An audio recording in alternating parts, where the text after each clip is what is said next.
Hi, Facebook friends. Helen Archontou here, CEO of the YWCA of Northern New Jersey. So happy to have some time with you this morning. It is Tuesday. So the big question of the day is, what's in your cup? If you don't know, today is International Coffee Day.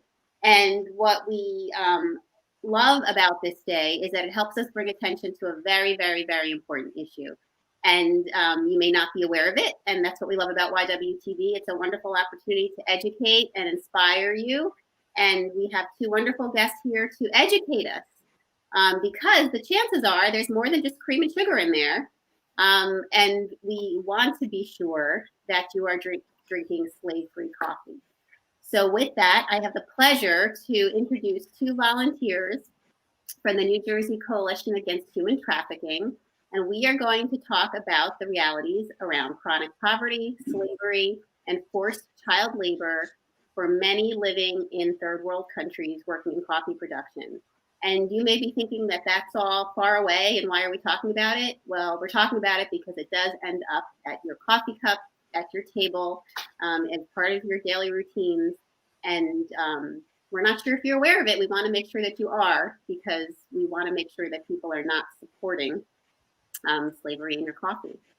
And so with that, we will learn ways that consumers can bring awareness, to this issue, and also verify that the coffee that you are drinking is slave-free. So with that, I want to introduce our wonderful guests today. We have Fern Wolkin, who is a retired elementary school teacher.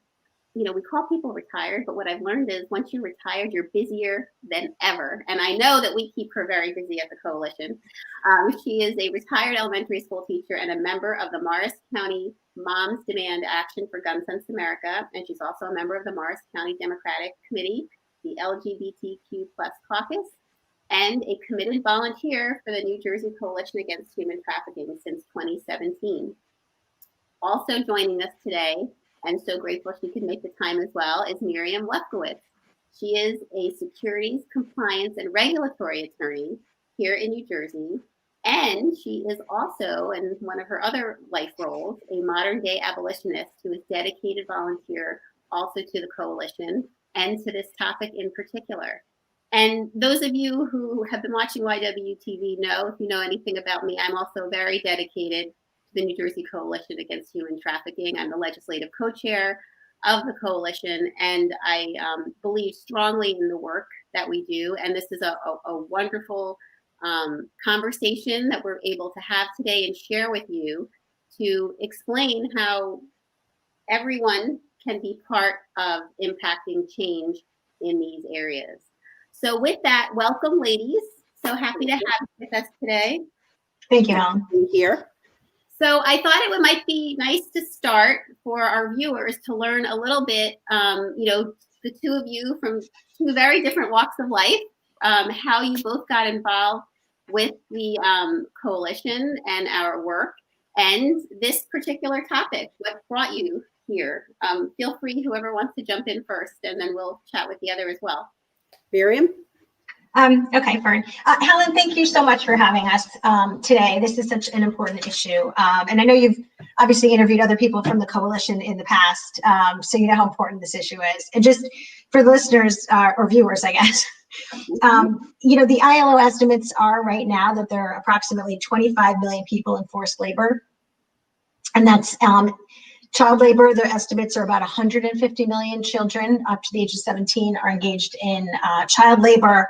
And on top of that, in the slavery category, because with the estimate you'll see often is 40 million enslaved. And that includes, in addition to the 25 forced labor, it includes 15 million forced marriages. So big topic, we're going to address a really small slice of it.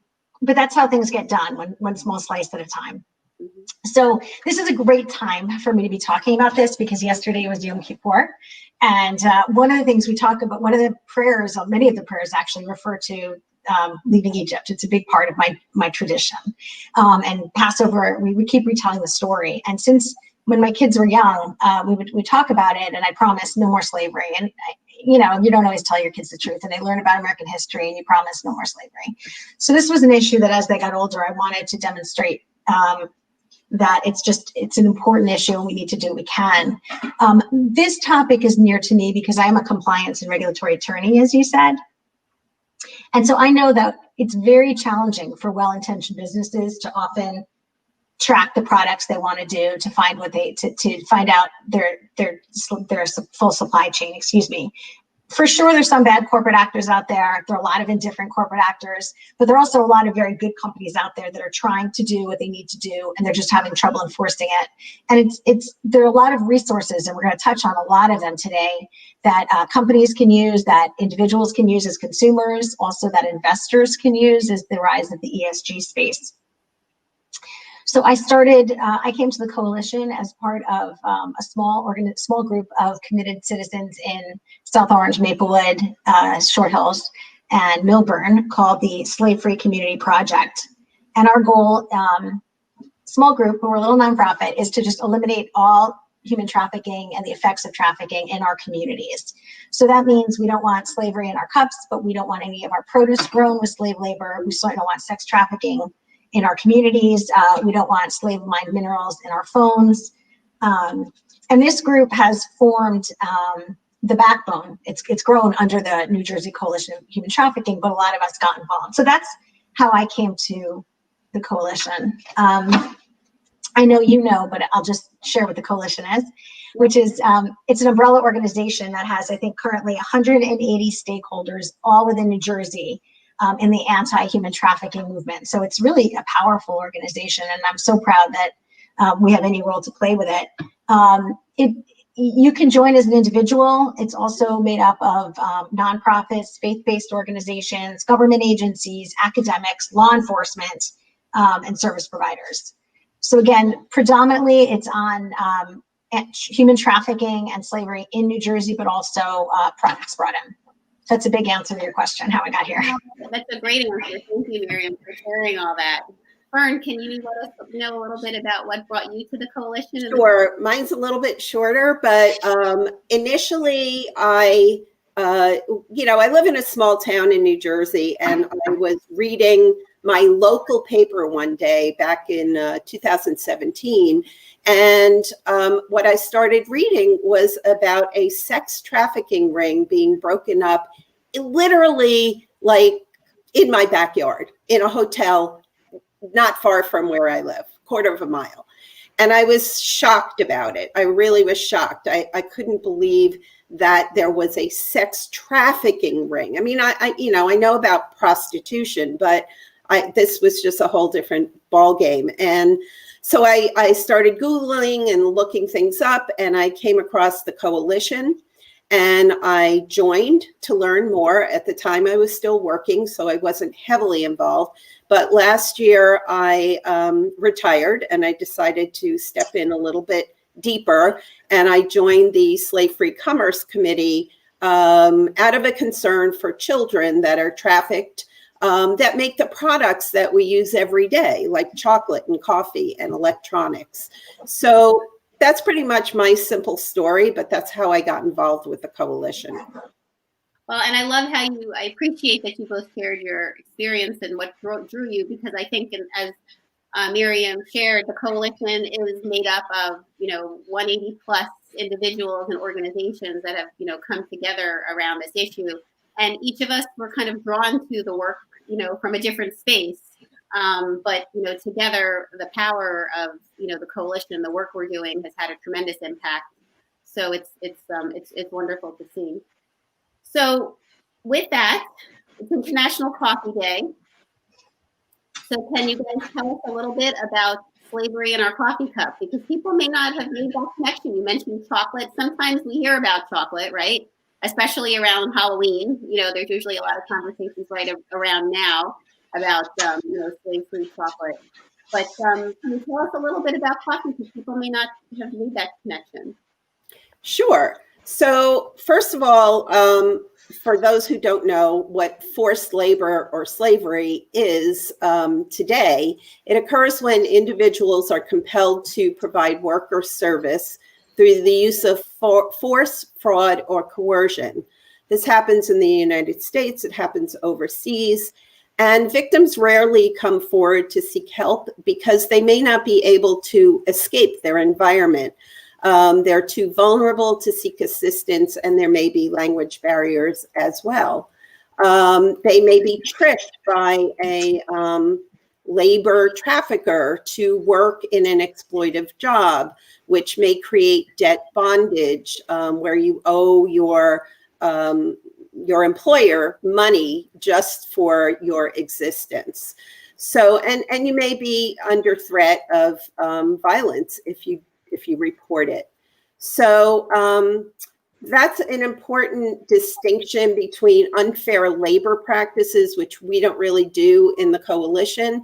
And that's, just simply people who aren't being treated well on the job, but they're getting paid and they can leave if they want to. So that's pretty much the difference. And then I thought, Helen, it might be useful just really briefly to talk a little bit about the supply chain for coffee before I talk about slavery in the coffee industry. Would that be good? That'd be wonderful. That gives a great perspective for our viewers to kind of see it all holistically. Okay, so we have at the top of the supply chain, we have the growers, the farmers, and the processors. And that's going to be where you're going to find the slavery in the supply chain. You have a lot of intermediaries, government agents, exporters in the middle that basically it's really a very convoluted process, and every farm and every supplier and exporter has a different supply chain. That's how complicated it is and how hard it is to trace the beans. At the end of the supply chain, you have the roasters and the retailers, and that's where it comes in the United States as a consumer, where you are either buying your beans or you're buying your coffee from, let's say, a Starbucks or a Dunkin' Donuts. So knowing that the beginning of the supply chain where the growers are is where most of the slavery occurs. What you need to understand about the coffee industry is that it's extremely labor intensive. The coffee beans, which grow as what they call cherries on a tree, are picked individually, and they're picked twice a year, but not all the cherries ripen at the same time. So it's literally picking cherries off a tree that are red as opposed to the ones that are not yet ripened. So it's very labor intensive. There have been studies where Miriam will talk about later that have shown that human trafficking is in the coffee sector. And Verite is one of the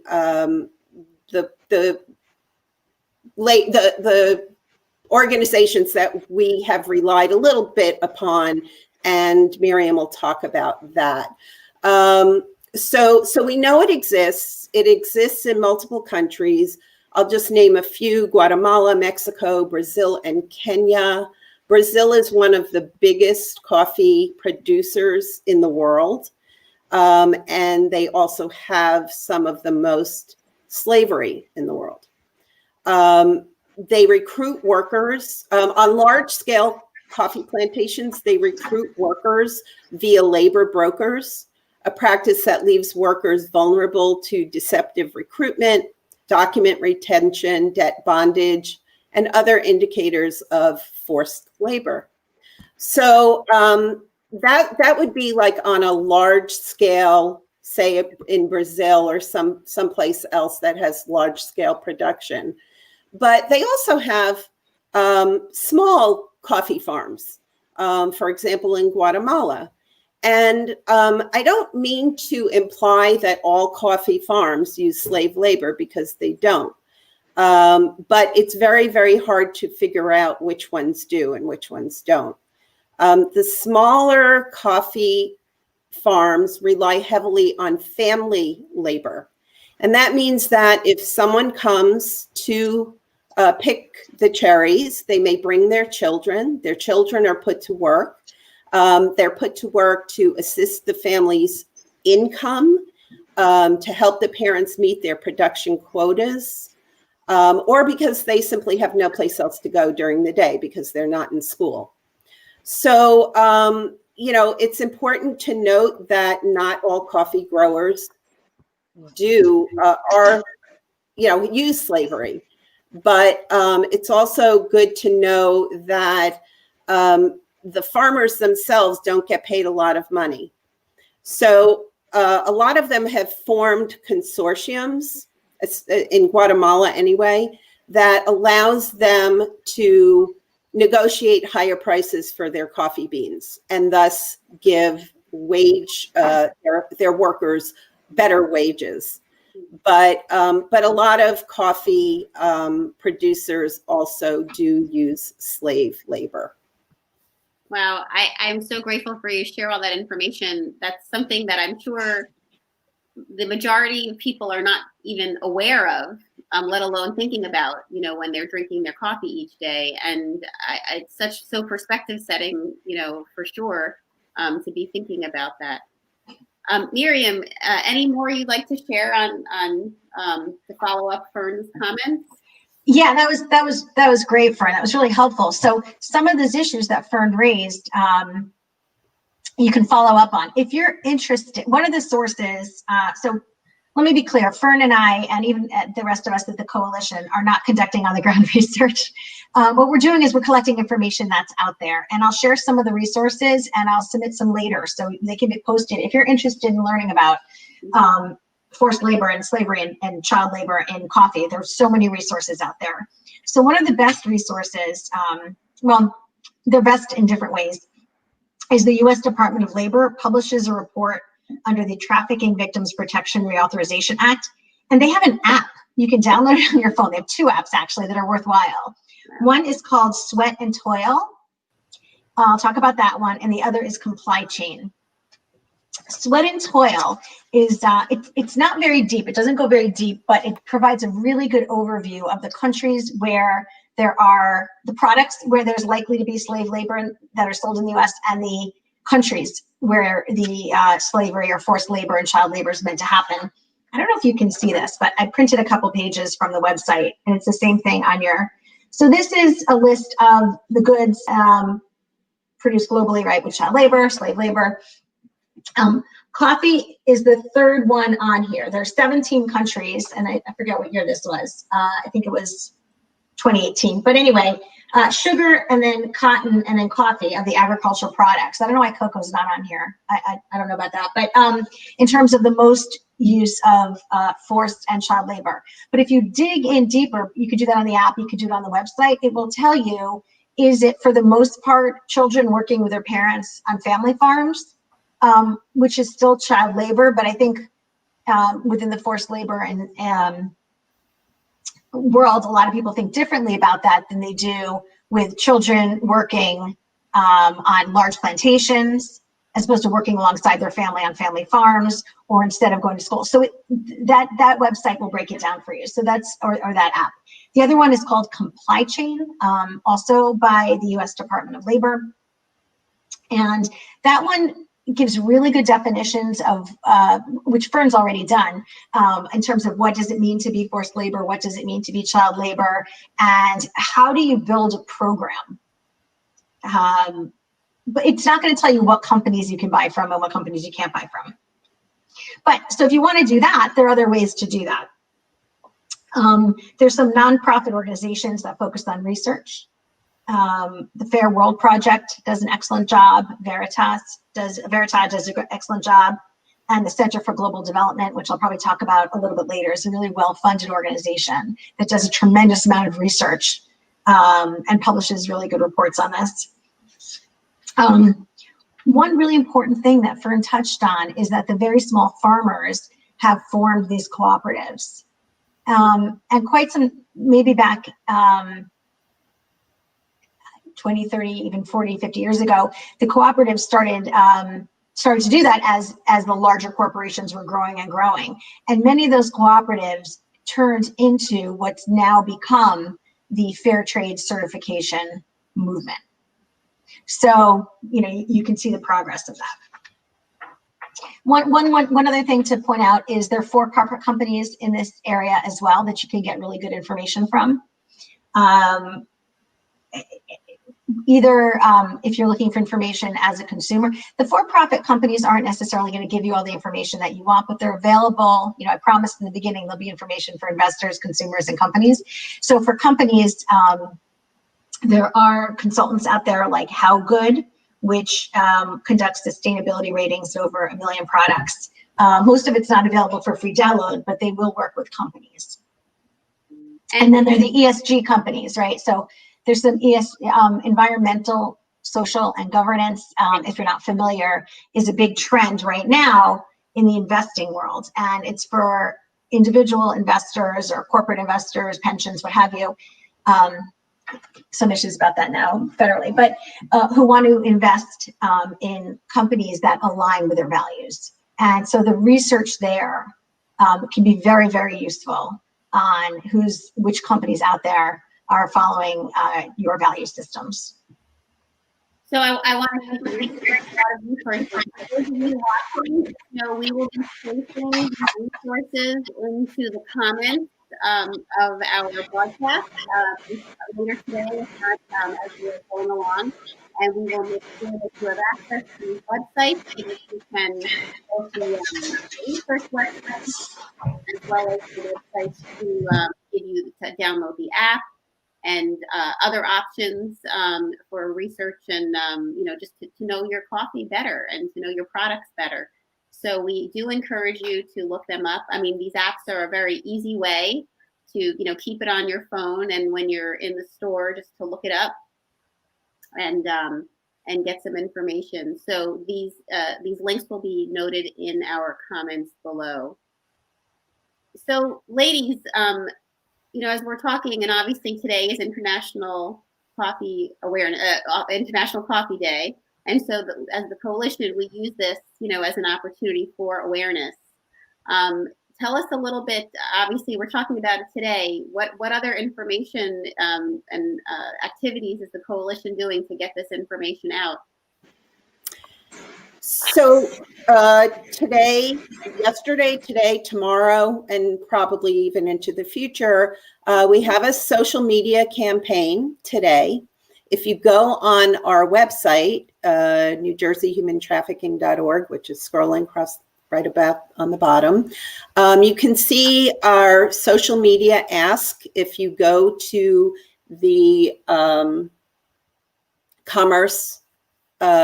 Slave-Free Commerce Committee page, and what you'll see there is all the Twitter hashtags that you can use to bring attention to this matter.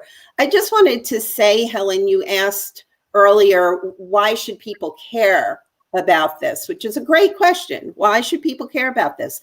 But I think about it as, if you found out, that the farm down the road was using little children to pick coffee beans, you would be horrified. You would be horrified, and you would just boycott that farm.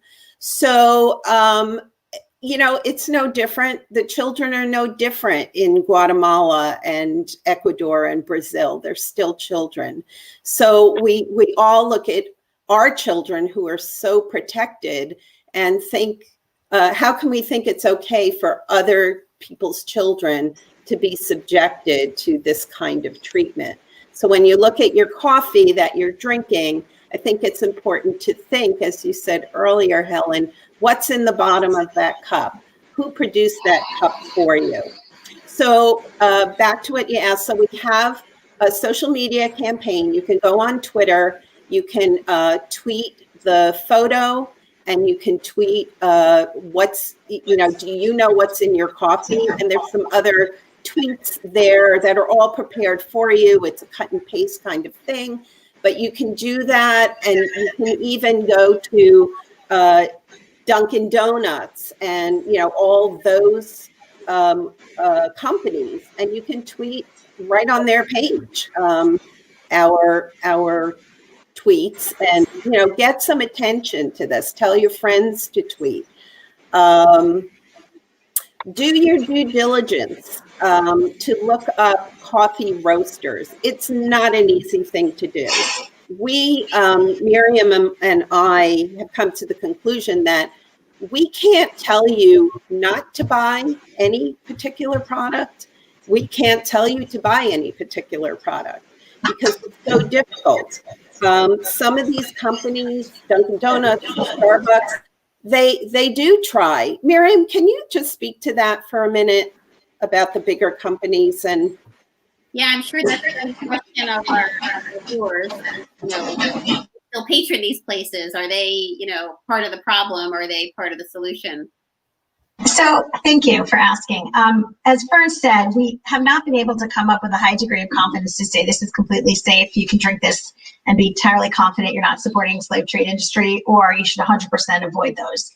So let's talk about why that is and how we can develop some confidence. So, and where you can find out.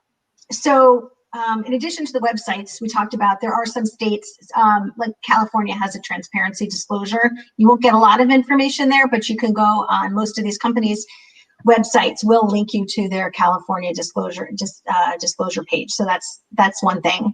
There are certifications. So there are two different types of certifications we can talk about. One are the broader certifications, and then there's some company-specific certifications. So the national or international certifications that are most commonly seen in the coffee arena in the United States are UTZ, UTZ, which in 2018 merged with Rainforest Alliance. So they still have different standards. So you want to look for the UTZ certification. And then there's Fair Trade, and there are two different fair trade organizations: Fair Trade International, Fair Trade USA. They do things slightly differently.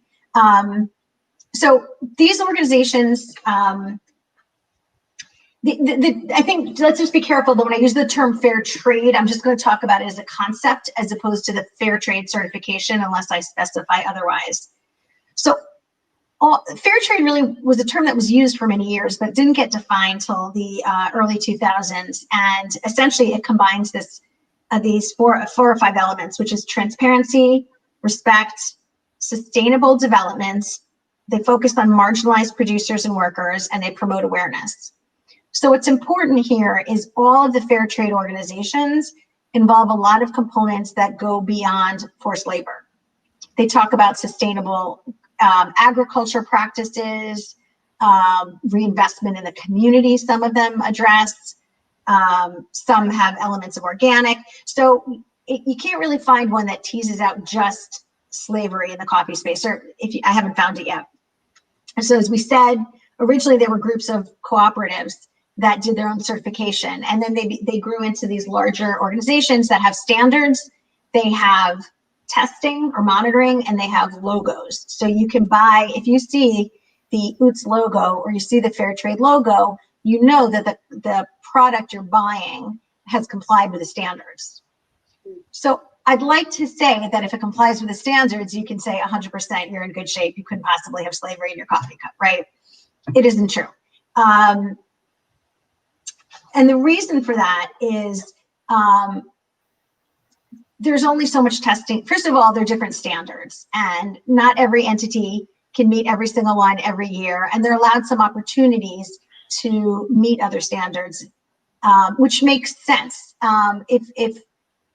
If every non-conforming or non-complying grower immediately got thrown out of oats, what UTZ has said, and a lot of people agree with, is that then the slave labor, the misconduct would just simply go farther underground and create further pressures to the conditions that actually gave rise to the forced labor to begin with. So you want to work with these producers to do what you can. Also, some of the labels, for example, the fair trade labels, both US and international, only require that 20% of the product be certified in order for the product to have the label. I think that applies to multi-product companies, multi-ingredient products. So coffee, if it has a label, may exclusively be certified, 100% of it, but I wasn't able to discern that prior to this call. So there's really no way to be certain, even when they're certified by these big organizations. Then you have some companies, Nespresso, Starbucks are two of the bigger name brands that do their own certifications. And it's hard to assess. Again, they rely on the same elements that the other programs, the international programs use in terms of standards, monitoring, and logos. Starbucks, if you go to their website, they have pages and pages and pages of documents that actually go through great detail as to what elements need to be met and what's the tolerance for non-compliance before a producer will be removed from the supply chain. Starbucks has gotten some bad press, but if you look, so too have the UTS, because there are only so many times that the companies can be visited by the monitors, by the auditors. So if there's a gap of 3 years, 4 years, then things may happen in the interim. So you really can't be too certain. You can look, you can read the media reports. I do think I answered your question there, huh? Miriam, I'll just jump back in. Helen, if that's okay. I know we might be running short on time. There's just 4 asks, basically. The social media, go to our website. You can just tweet. That's pretty easy to do. The due diligence, which Miriam is talking about, which is not as easy to do, but it is possible to find coffee that you're relatively comfortable with knowing that they're slave-free. When you go to a big coffee purveyor like Dunkin' Donuts or Starbucks, Coffee World, whatever, just ask them. It's a matter of awareness. If you're asking the baristas and then they're calling over their managers because they don't know the answer to whether their coffee is fair trade or slave-free, it's a matter of awareness. And the manager will get back to the powers that be and ask them. And the last thing is you can write a letter to your favorite coffee company and ask them the same thing. Are you slave-free? And we have a letter on our website. It's basically, just a formatted letter that we're happy for you to use. And choose 2 of those 4 things to do. And I think, we'll be in better shape in the future. Well, that's wonderful. You make it nice and easy for consumers to ask the right questions and then be able to make, educated purchases and purchases that they can feel good about. Again, I don't know that people always think about the fact that when they're, buying something and how linked it actually is to supporting slavery and supporting, this culture that we are trying to dismantle.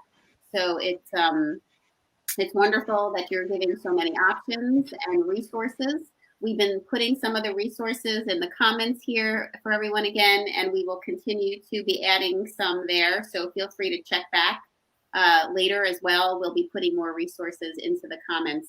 And I also want to share, for those of you watching, if there's someone in your life, a coffee drinker, that you wish, had heard this conversation, we encourage you to send them the link to this broadcast. They can watch it, include and share with them some of the links to the resources. And, there's definitely an opportunity to get educated.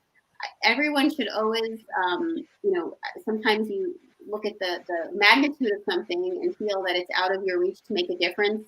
As we started and as these, 2 wonderful abolitionists and volunteers and champions of this cause, shared, is that the way that we actually make an impact is taking a little slice and starting there. And, each of those little slices together, puts an end to issues like slavery in your coffee.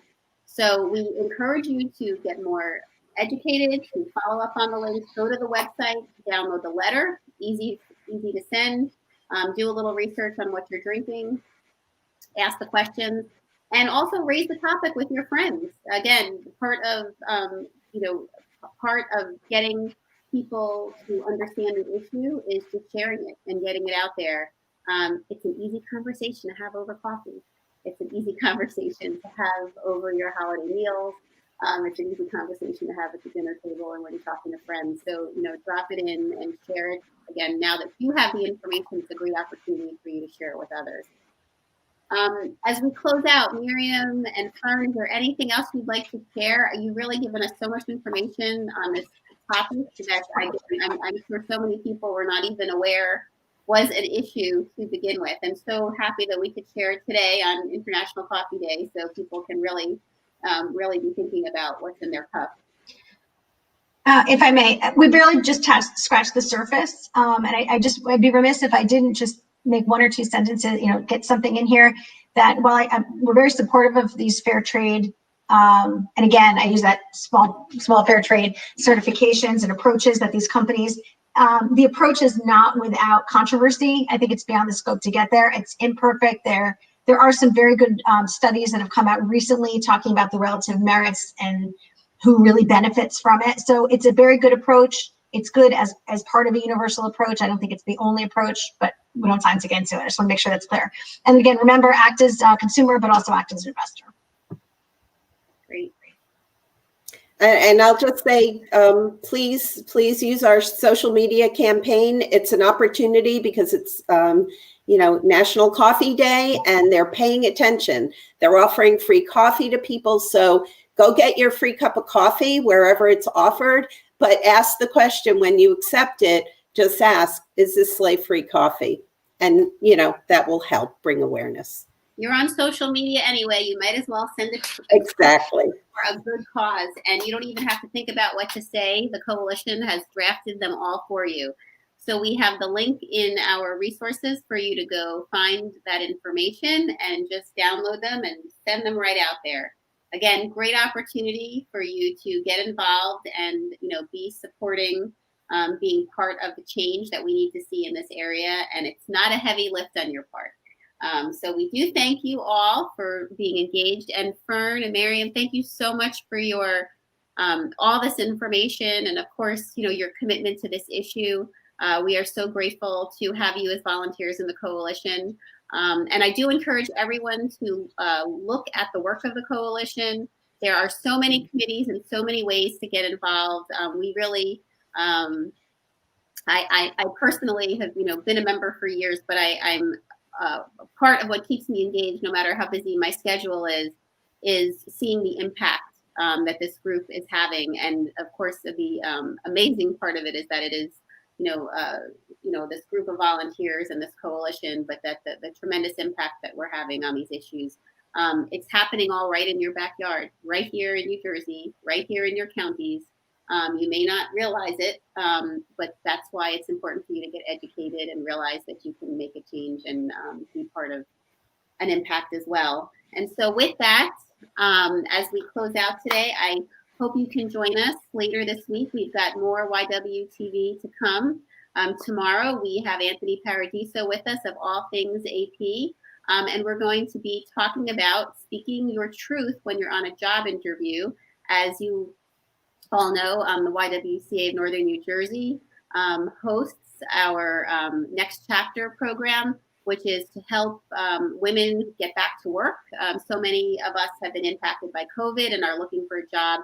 We have a wonderful job coach that's part of our team. She can do individual sessions with you, and she's been offering wonderful weekly seminars to be able to help you get yourself job ready, and a wonderful conversation tomorrow to be thinking about when you're out interviewing. And on Thursday, we continue what we've been doing since August, our Share the Mic Now, where we've been working to amplify the voices of Black women in our communities, and another wonderful conversation to be had. Also, note your calendars. I hope you're checking your mailboxes. The ballots are here. Make sure that you are educated on the issues, on the candidates. There are a lot of forums going on right now to be able to educate you on the candidates and what they stand for. The YWCA of Northern New Jersey is actually partnering with the League of Women Voters and the National Council on Jewish Women, and we'll be hosting a debate of our freeholders, soon to be transitioning to commissioners in January of this year. here in Bergen County on October 8th at 7:30 p.m. And we do hope that you can join us to hear from the candidates. And of course, the YWCA is a nonpartisan organization. Our hope is to just get the issues out there to you so you can get out there and vote. That's the most important thing. Election Day, although it is November 3rd, Election Day is now this year. We are in it. And you can drop off your ballots. Every county has a series of drop boxes in addition to being able to put it in the mail. We have been listing on our websites and listing in our comments of some of our YWTV episodes about where those boxes are in your communities. And we encourage you to go to vote.org if you have any questions about the election. Also, make sure, if you haven't yet, that you're joining our 21-day Racial Equity and Social Justice Challenge. We'll drop the link here in the comments again for that. This challenge is designed to give you some dedicated time and space to building more effective social justice habits, particularly in those dealing around race, power, privilege, and leadership. We have over 600 people doing it right now, and the feedback has been phenomenal. People are reading articles, listening to podcasts, and having reflections personally on the information that they're learning and what they're unlearning through this process. The 21 days start as soon as you register. You won't miss anything, and we really would love to have 20 people sign up to be part of this challenge before December 31st. So we do encourage you to share it and to sign up yourself. And so with that, links to everything are in the comments below. Ladies, thank you again. And thank you to the coalition and the amazing team there for all the wonderful work that everyone is doing to bring attention to issues like this one and so many others connected to human trafficking. And we wish you a wonderful day. Be well. And we Thank you. Thank you, Helen.